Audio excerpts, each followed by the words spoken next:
So guys माझा आवाज बसलेला आहे. खूप जास्त आमची धावपळ चालू आहे या वीकमध्ये बिकॉज लास्ट वीकमध्येच माझ्या मामाच्या मुलाचं लग्न होतं त्यामुळे एवढी धावपळ झाली आणि आत्ता लगेच आमचा प्लॅन चालला आहे रायगडला जायचा. जी चौधरी फॅमिली घेऊन आम्ही जेजुरीला जातो त्यांच्यासोबत आम्ही रायगडावर चाललो आहे आणि माझं 3rd टाईम आहे रायगडावर. पहिल्यांदा मी जेव्हा रायगडावर गेलेली तेव्हा मी व्लॉग केलेला पार्ट 1 पार्ट 2 मध्ये, ते तुम्ही बघितलंच असेल. त्यामध्ये मी उन्हाळ्यात गेलेली. त्यानंतर 2nd टाईम गेलेली तेव्हा मी व्लॉग नव्हता केला बिकॉज तेव्हा पाऊस खूप होता, पावसात गेलेली. आणि आता मी चालली आहे हिवाळ्यात. सो तिन्ही ऋतू मी बघणार आहे रायगडावरचे. आणि ह्या 3ऱ्या फेरीला मी नक्कीच व्लॉग करायचं डिसाईड केलं बिकॉज मीच माझ्या फॅमिलीसोबत चालली आहे. 2nd टाईम पण मी फ्रेंडसोबत गेली पण तेव्हा खरंच खूप पाऊस होता. रोपवेनी आम्ही जात होतो तेव्हा रोपवे पण बंद झालेला बिकॉज तिथे खूप जास्त क्लायमेट क्लाउडी होतं त्यामुळे त्यांनी रोपवेसुद्धा बंद केलेलं. खूप गडबड झालेली त्यामुळे मी व्लॉग नाही करू शकली. बट यापुढे मी जेव्हाही रायगडावर जाईन वेगवेगळ्या प्रकारे तुम्हाला व्लॉग करून दाखवेन नक्कीच. सो यावेळी माझी दिदी आली US वरून, जिजूसुद्धा आहेत. सो काहीतरी वेगळं असणार आहे. जेजुरीला आम्ही जे जातो सगळे चौधरी जातो. आता हे ॲड होत आहेत पाहुणे मंडळी फायनली. अँड येस, जसं की मी तुम्हाला म्हटलं की खूप जास्त दमायला झालं आहे. त्यामध्ये माझा पिरियडचा 2nd डे आहे गाईज. See pimple.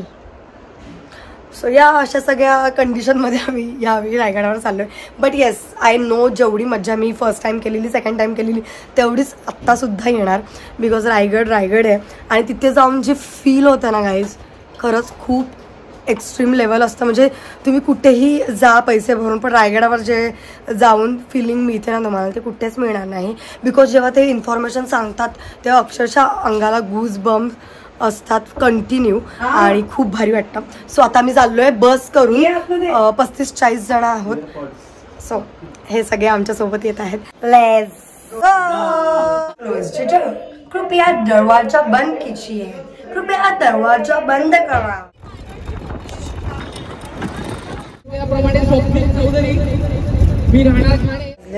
रात्रीचे 8:45 आणि आम्ही ब्रेक घेऊन इथे थांबलो आहे वॉशरूमसाठी वगैरे. मी गाडीत ना खूप जास्त लो होती बिकॉज तुम्हाला मी जसं सांगितलं पिरियड्स त्यामुळे ना खूप जास्त त्रास होतो. बट आता मी मेडिसिन वगैरे घेतले, बरं वाटतं थोडंसं. सो आता परत ऑन होईल आणि उद्या सकाळी मेन व्लॉग तुम्हाला दाखवेन काय काय रायगडावर कसं जातो आहे आम्ही सगळ्यांची इंट्रोडक्शन पण करून देईल. सो या आता थोडंसं डल वाटतंय पण उद्या 3rd डे आहे त्यामुळे मी थोडंसं असणार छान. सो या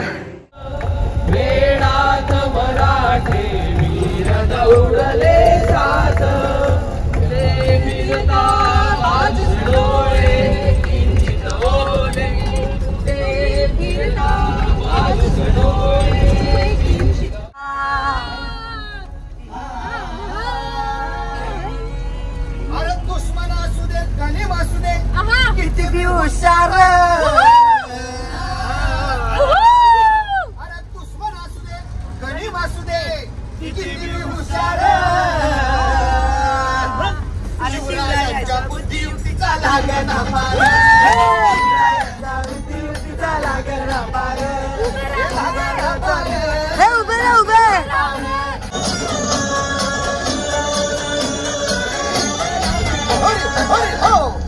काय समजा नाही. अरे मग काय गड्या हो क्यों बसला है ना गनीम येडा मांडून या लई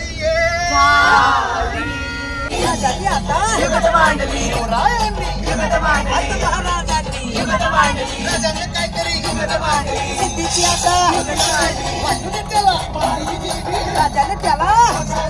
रणाचा बी काळ आम्ही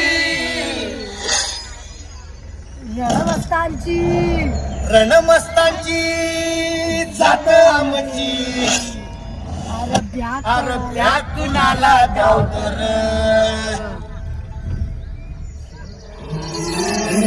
तलवारीशी नात हे मातीशी अगर सरणावरची रोज रखायाची. रयतेचा राजा जो आम्ही हात रतयाच झिकत नाही जवर तवर झुंजत राहायाच. तुकडे तुकडे झाले तरी बी कना कनानं झुजतो रे.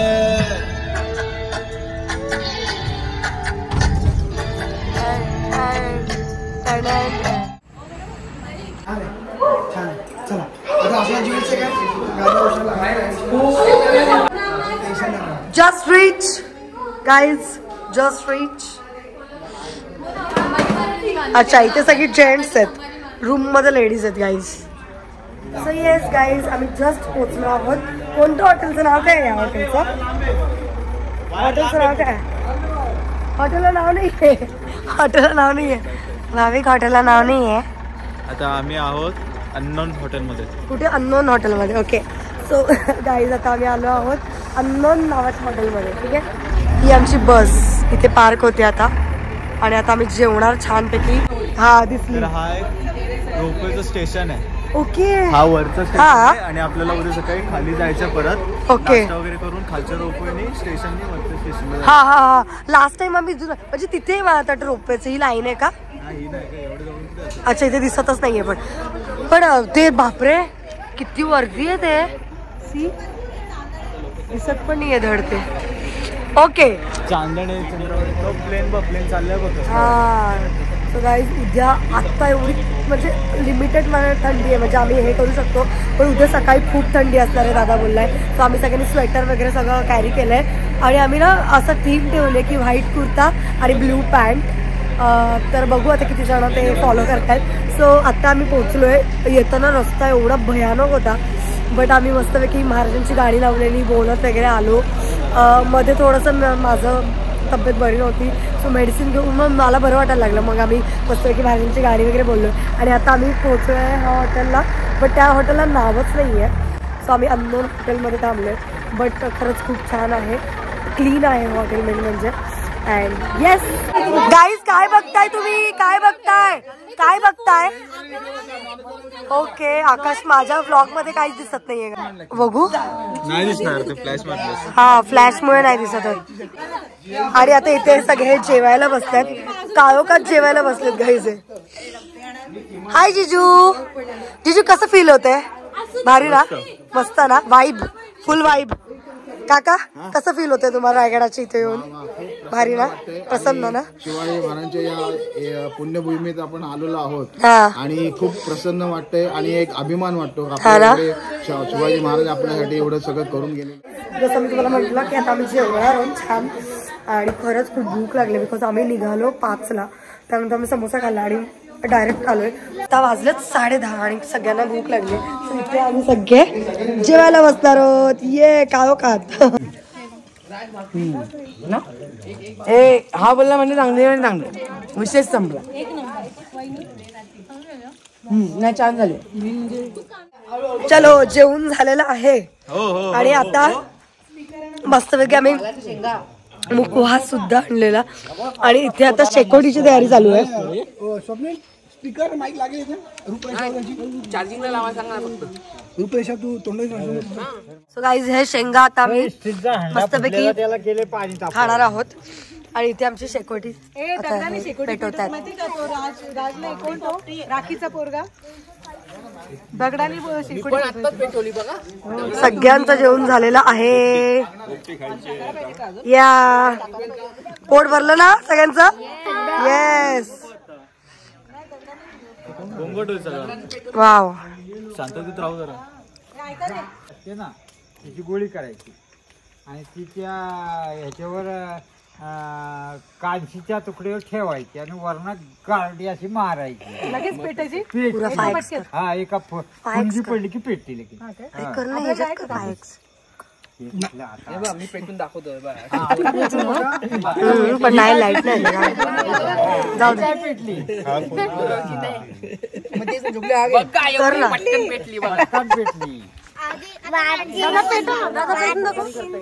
अरे बंद कर ना ती तू बॅटरी बंद कर.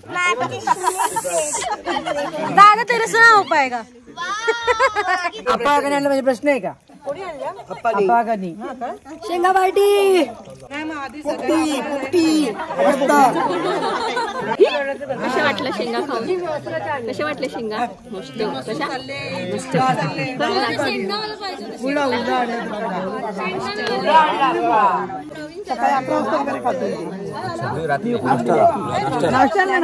कसला विचार करता? शेंगा रात्री कमी खाता तो. त्यांना मला शेंगा नेहमीच उडायला लागतात. शेंगा शेंगा दादा कशा आहेत शेंगा? एक नंबर. 2 नंबर. एक नंबर शेंगा आहेत सध्या. 2 नंबर. थंडी अजून कमी आहे. थंडी पाहिजे होती जरा. एवढा स्वेटर बिटर घालून आलो, थंडीच नाही. आम्ही सगळे टेरेसवर झोपलो आणि खूप भारी वाटतं. पूर्ण असं तारे दिसतात आम्हाला फुल. Good night. हे गाईज गुड मॉर्निंग. आत्ता वाजलेत सकाळचे 7 आणि सगळे दिलेल्या टाईममध्ये रेडी झाले आणि इथे आम्ही बघतोय की रोपवे चालू झालं. इथे सीन खूप छान आहे. आमचं हॉटेल आणि हॉटेलच्या बाजूलाच बरोबर गडाचं हे दिसतंय रोपवेचं. इथे रोपवे स्टेशन आहे दिसतंय. हे रोपवे स्टेशन आहे अँड रात्री आम्ही टेरेसवरच झोपलेलो. खूप भारी वाटलं. खूप गप्पा गोष्टी केल्या महाराजांच्या आणि मग आम्ही झोपलो. सो आत्ता सगळ्यांची थीम आहे व्हाईट कुर्ते आणि ब्लॅक किंवा ब्ल्यू जीन्स. सो सगळे त्या थीमनुसार रेडी आहेत. काय काय जेंट्सनी शर्ट घातलेत बट ते पण व्हाईट घातलेत. सो खूप भारी वाटतं. अँड आता आम्ही जाणार पहिले जिजामातांच्या मंदिरामध्ये गडाच्या पायथ्याशी आहेत. तिथे आम्ही पाया पडणार आणि मग नंतर रोपवेला लाईन लावणार आणि रोपवेने आम्ही वरती जाणार. येताना सगळे आम्ही चालत येणार आहोत. सो हा सगळा प्रोग्राम आहे. आता पुढे पुढे दाखवते मी काय होणार आहे. नक्कीच हा व्लॉग नक्की एंडपर्यंत बघा बिकॉज खूप छान छान माहिती माझा दादा सांगणार आहे. बिकॉज तो मी जसं तुम्हाला काल सांगितलं बिकॉज तो 80 टाईम गडावर आलेला आहे. त्यामुळे त्याला सगळं कानाकोपरा अक्षरशः माहिती झालं आहे. सो ते सगळं तो सांगणार आहे. So stay tune for that. So yes आत्तासाठी बाय. हे शेला दादानी आणलाय म्हणजे सगळ्या चौधरी फॅमिली तिथे उठून दिसायला. आम्ही काहीतरी नेहमी वेगळं करतो आणि यावेळी दादानी व्हाईट टीम ब्ल्यू जीन्स आणि हा शेला एक्स्ट्रा ठेवलेला आहे. म्हणजे गडावर कुठेही असं तरी आम्हाला कळेल की चौधरी फॅमिली तिथे आहे. सो आमचा माणूस तिथे आहे असं कळेल. सो आम्ही सगळ्यांनी शेला घेतलाय ऑरेंज कलरचा बिकॉज महाराजांचा कलर भगवा.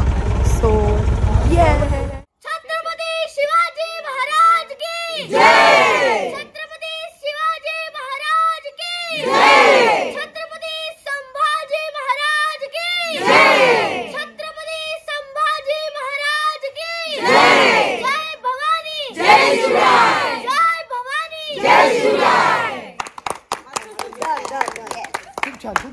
शिवाजी महाराज की जय. छत्रपती शिवाजी महाराज की जय. छत्रपती संभाजी महाराज की जय. छत्रपती संभाजी महाराज की जय. जय भवानी जय शिवराय. जय भवानी जय शिवराय. हर हर महादेव. हर हर महादेव. गाईज आता आमचं सगळ्यांचं फोटोशूट इथे चाललेलं आहे बिकॉज आमचा नाश्ता येतोय.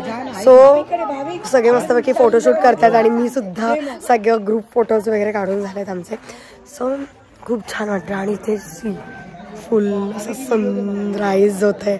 So will bet today. काल मला थोडंसं नीट नव्हतं वाटत पण आज मला खूप भारी वाटतंय. 3rd डे पण आहे पिरियड्सचा त्यामुळे आय एम ओके.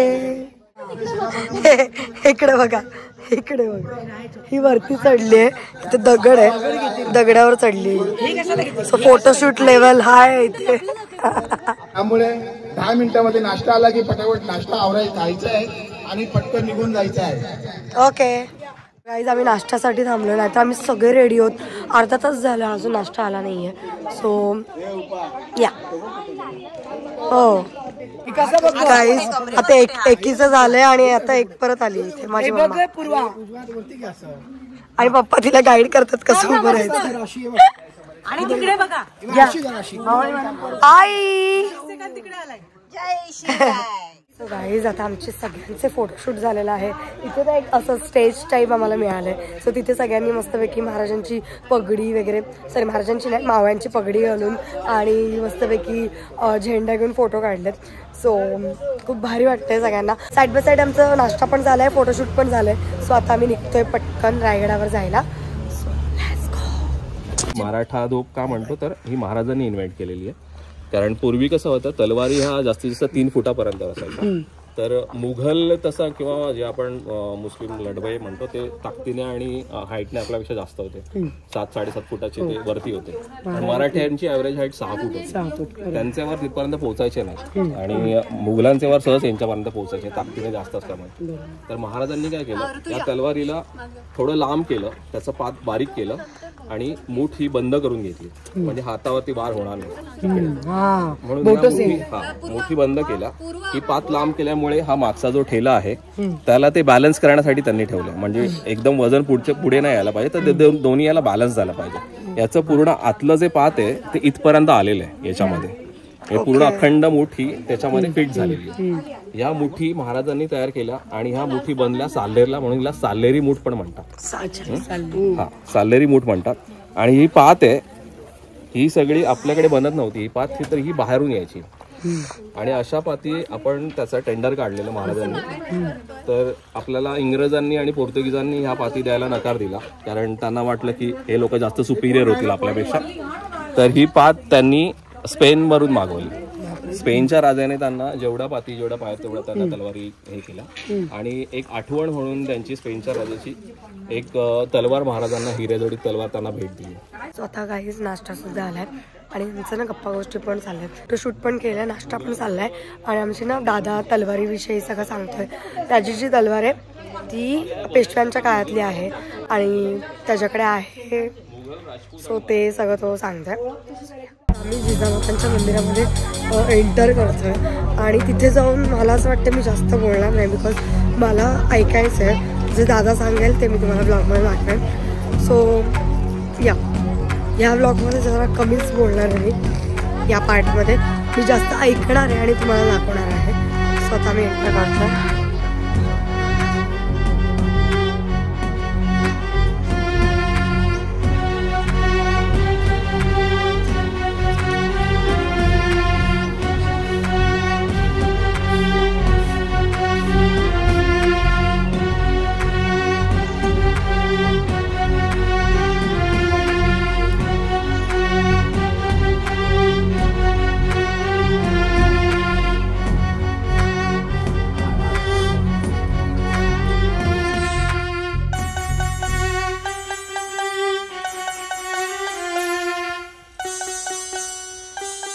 ही राजमाता जिजाऊ साहेबांचा समाधी आहे, ही समाधी आहे.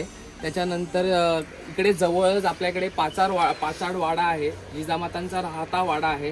तिकडे गडावरती थंड वातावरण असल्यामुळे आणि खूप वारे वाहत असल्यामुळे, जिजामातांचं वय खूप असल्यामुळे त्यांना तिकडे राहता येत नव्हतं, तिथली हवा त्यांना मानवत नव्हती.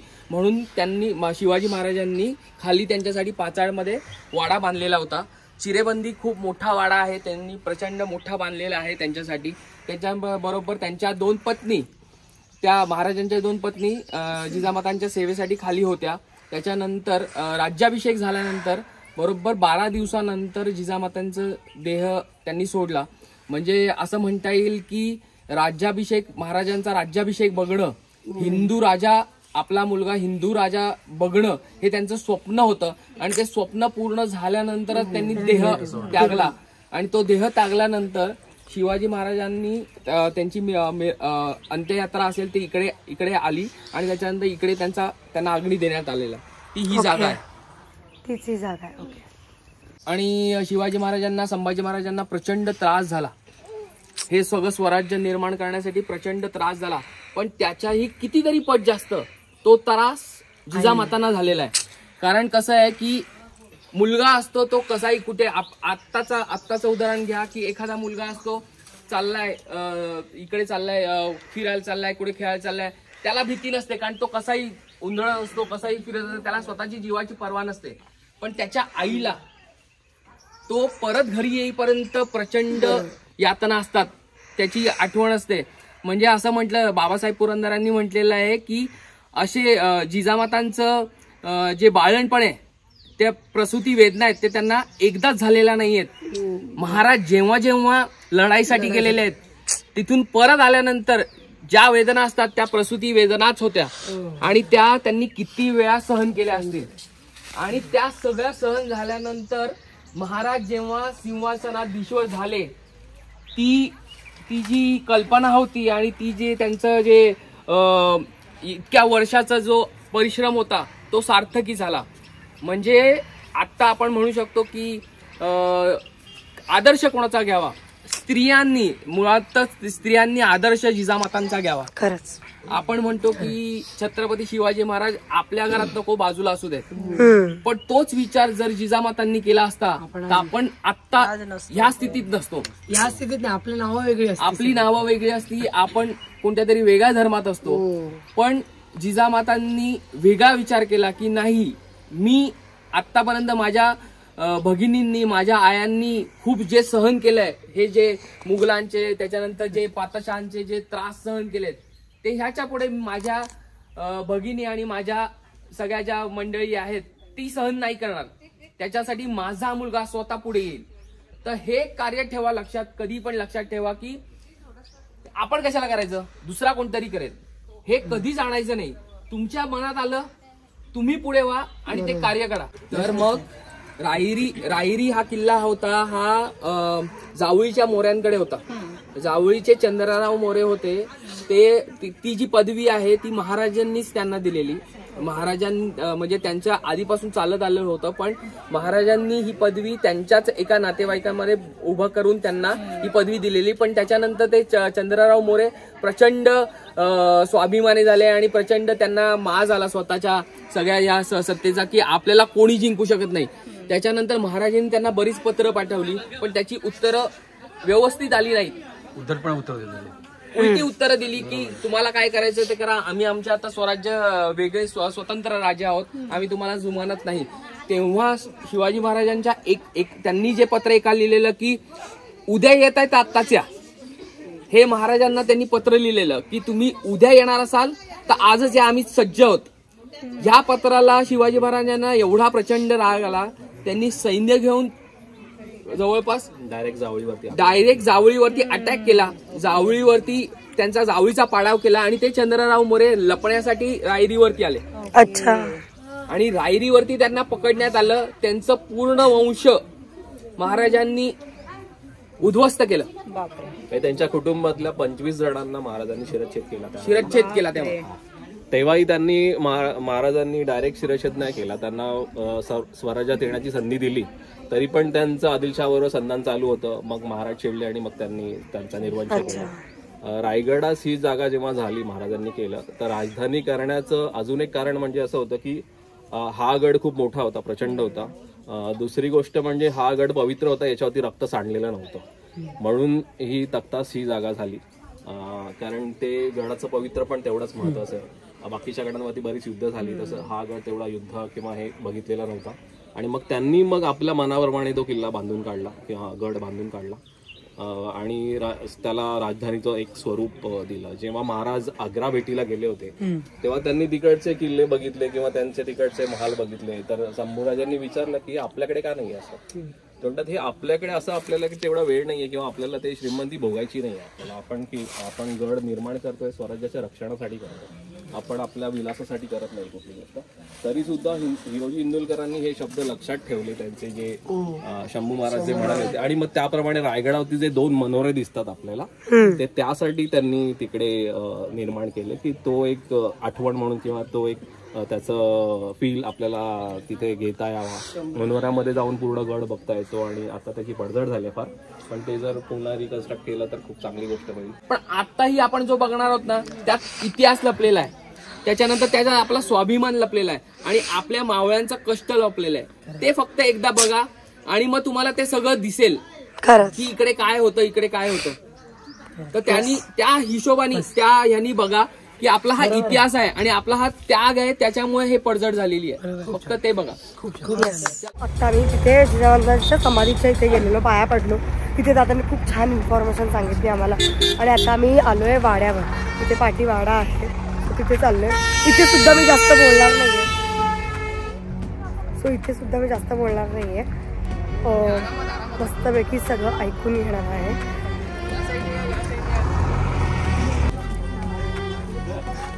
वाव. सो गाईज, माझं ना खूप मला हे आवडतं की असं मला हात लावायला खूप आवडतं.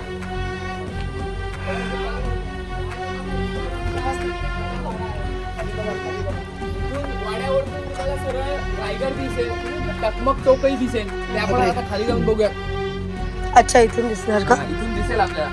तर हा स्पोर्ट हे म्हणजे जेव्हा राजधानीला जाण्याच्या आधी महासाहेबांना लोक येऊन भेटायची वगैरे, तर त्यांच्यासाठी हा कोर्ट होता.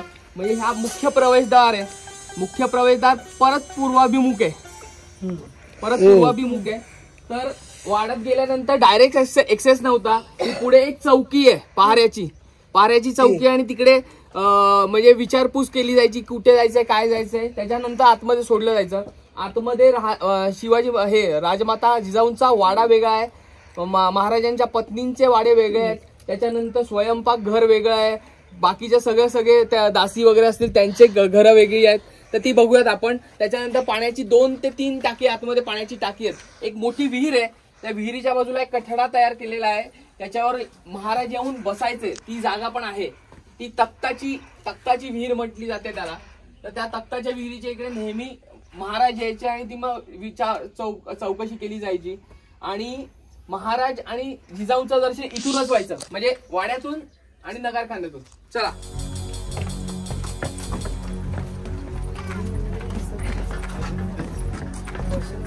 राईटला.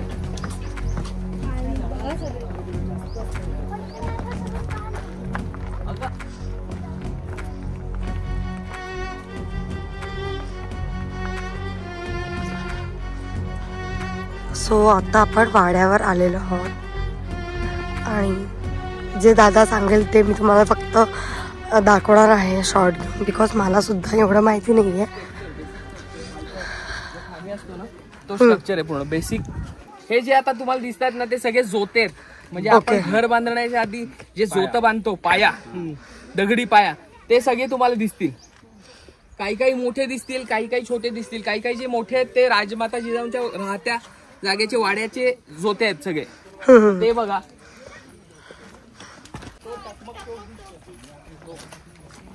कॉर्नरला आले ना बाहेर, ते चकमक चौक आहे. नाही, हिरकणी बुरुज इथे येतं. तो खांब दिसतोय,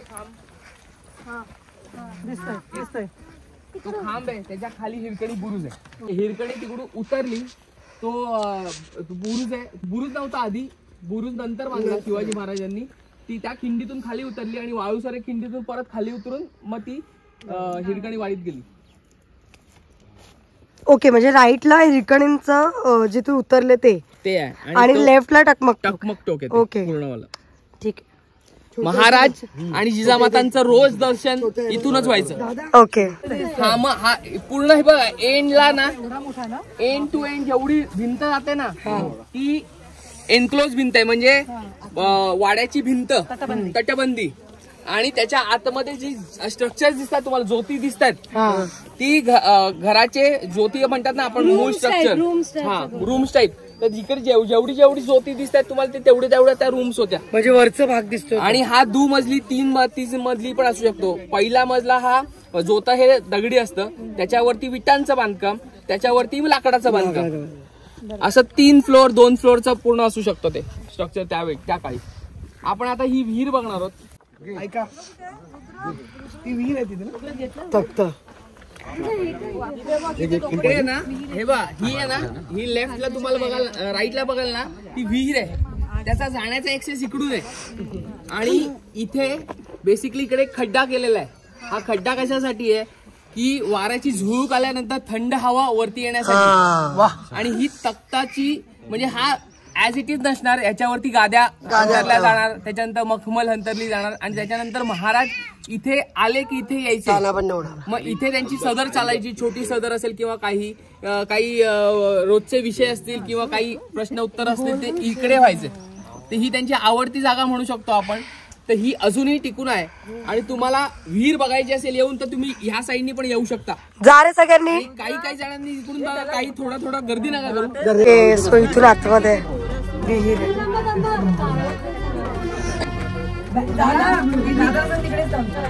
आणि तेव्हा पाणी हे इकडे खाली खूप खोल आहे. म्हणजे जेवढी विहीर खोल असते ना तेवढी खोल आहे ही विहीर. मला बघू दे बाबा. जिवंत झाले पाण्याचे. हे बाजूला सगळ्यांनी बघितलं. पूर्ण पूर्ण पाणी वरपर्यंत असायचं. बापरे. पावसाळ्यात ते आता वरपर्यंत असतं पाणी. म्हणजे जिकडे आपण पायऱ्या सुरू झाल्या ना तिथपर्यंत पाणी असतं. आणि जसं जसं उन्हाळा हिवाळा येतो तसं त्याचं पाणी आटत मग ते इथपर्यंत. खोल आहे दादा, हे खोल आहे. खाली खूप खोल आहे. बापरे, शेवाळ आहे म्हणून दिसत नाही. Okay okay. विहीर खूप खोल आहे. शेवाळ जमली आहे इथे म्हणून ते दिसत नाहीये, बट खूप खोल विहीर आहे दादा म्हणतात. खूप छान सांगतोय दादा, सगळं मस्त सविस्तर आम्हाला पहिल्यांदा कळतंय. अभ्यास आहे खरंच. आणि तो मी जसं म्हटलं तो 80 टाइम्स इथे आलाय, त्यामुळे त्याला सगळं कानाकोपरा इकडचं सगळं माहिती आहे. आणि मी तुम्हाला बोलली ना, ह्या ब्लॉगमध्ये ह्या पार्टमध्ये मी खूप कमी बोलणार आहे आणि त्यांचं जे ते सांगतात ते मी ऐकणार आहे. तुम्हाला पण तेच मी ऐकवणार आहे. सो या. आणि आम्ही काल त्याला असं विचारत होतो, दादा आम्हाला हे दाखवते. तो बोलतो गडावर जर तुम्हाला गड जाणून घ्यायचं असेल तर तुम्हाला 4-5 दिवस पण कमी पडतील. सो आपण एका दिवसात काय करणार, आणि ते पण काही तासांमध्ये काय एवढं कळणार आहे गड. सो आपण परत एकदा ट्रिप करूया आणि आम्हाला आवडेल की परत रायगडावर यायला आणि परत नवीन नवीन गोष्टी सगळं ऐकायला.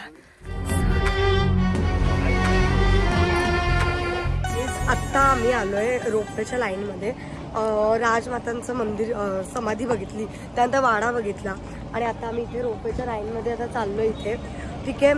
सगळ्यांनी मस्तपैकी गॉगल टोपी वगैरे परचेस केली. सो मी पण हे 100वाला एक गॉगल घेतला आहे. माझं गॉगल घरी राहिला सो मी इथून घेतलं आहे. आणि हे हरवले तरी काही टेन्शन नसतं बिकॉज त्याची कॉस्ट कमी आहे. अँड येस, आता आम्ही रोपवेने जाणार वरती. आणि हा blog may be part 1 part 2 मध्ये असू शकतो बिकॉज खूप जास्तच लेंदी होईल असं वाटतं. बिकॉज दादा खूप गोष्टी सांगतोय, इन्फॉर्मेशन खूप छान सांगतोय. तो मला सगळंच कॅप्चर करावं असं वाटतं त्याचं बोलणं. आय गेस हा ब्लॉग पार्ट 1 पार्ट 2 मध्ये येईल, बट बघू कसं आता बसतंय वगैरे. सो ऊन खूप आहे. आत्ता वाजलेत 10 तरी पण ऊन जास्त लागतंय म्हणून आम्ही सगळं गॉगल आणि टोपी वगैरे घेतले. जय जय जय हर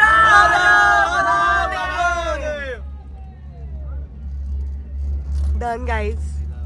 मस्त. मी असं एवढा ऐकलं. कसं वाटतं तुम्हाला गाईज?